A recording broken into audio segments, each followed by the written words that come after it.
ओम त्र्यंबकं यजामहे सुगंधिं पुष्टिवर्धनम् उर्वारुकमेव बंधनान् मृत्योर्मुक्षयेमामृतात्। जो हमारे ऋषियों ने, हमारे पूर्वजों ने जो हमें दिशा का निर्देश उपदेश किया है, आदेश दिया है, सलाह दी है जीने का, उस अपने पूर्वजों की राह पर बताए गए मार्ग पर, सन्मार्ग पर चल कर के ही हम अपने जीवन में सुखद अनुभव कर सकते हैं। ओम जो शक्ति है परमात्मा की, जो तीनों लोकों में यजन कर रही है, सब कुछ स्वाहा कर रही है, उसी के इच्छा से सब कुछ हो रहा है। त्रिनेत्र विवेक की आँख से देखना, वही एक से बहुश्याम हुआ है, वही निर्विकार निराकार का पर्याय, जिसका आकार निश्चित न हो, जो अति सूक्ष्म से सूक्ष्म हो और महान से महान हो, वही साकार तदाकार के रूप में, उसी की इच्छा मैं एक से बहुत हो जाऊं, बहुश्याम, उसी की इच्छा से सुंदर सृष्टि का निर्माण पालन पोषण हो रहा है। उसकी इच्छा संतुष्टि की है, पुष्टि की है, सुंदरता की है कि सुंदर वातावरण हो, सुगंधित वातावरण हो। यज्ञ के माध्यम से वो स्वयं को ही तपा करके यज्ञ कर रहा है।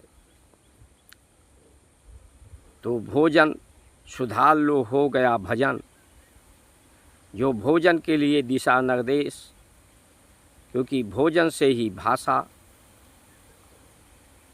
और भाषा से ही परिभाषा परिभाषित होती है। भोजन को तपा करके, पवित्र करके,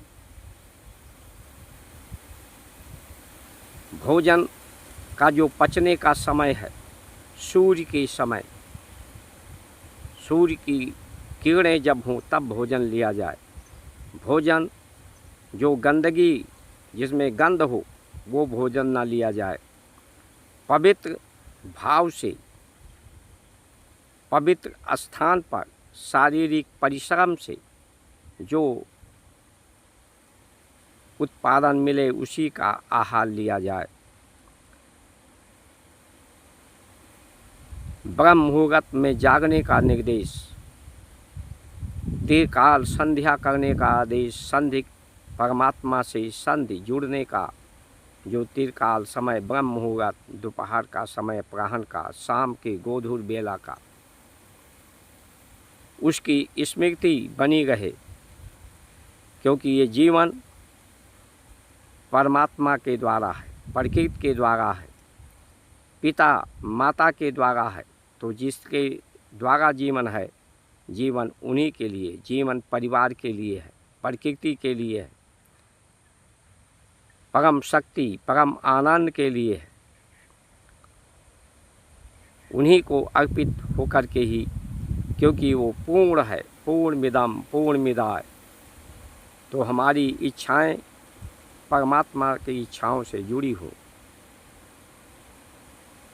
परमात्मा से जुड़ी हुई इच्छाएं शरीर के कर्मों का अंत होता है, लेकिन परमात्मा से जोड़कर इच्छा ना देखी जाए, असीमित इच्छा हो संसार के भोग की, तो इच्छाएं शेष रह जाती हैं।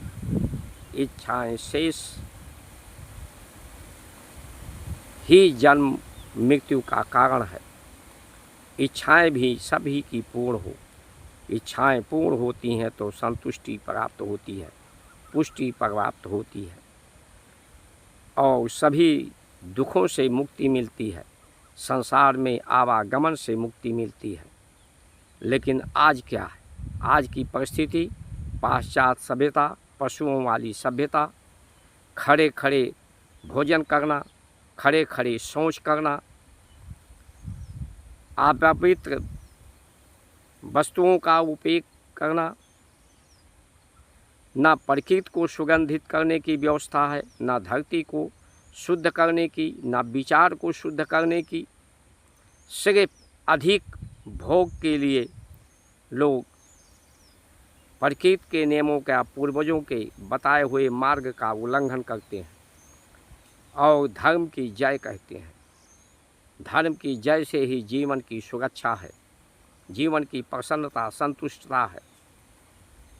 विकारों पर जय, बुराइयों पर जय है।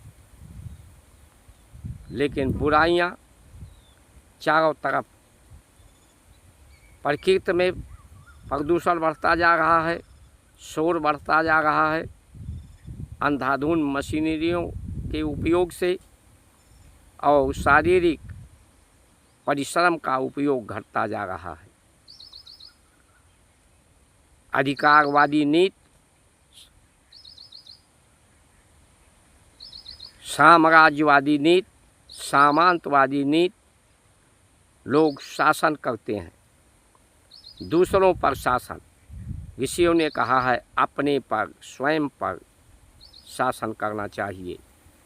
जब बताए हुए मार्ग पर ऋषियों के हम नहीं चलते, उसके विपरीत दिशा में चलते हैं, विपरीत कार्य प्रणाली जीवन की होती है, वही विपत्ति का संसार में कारण है।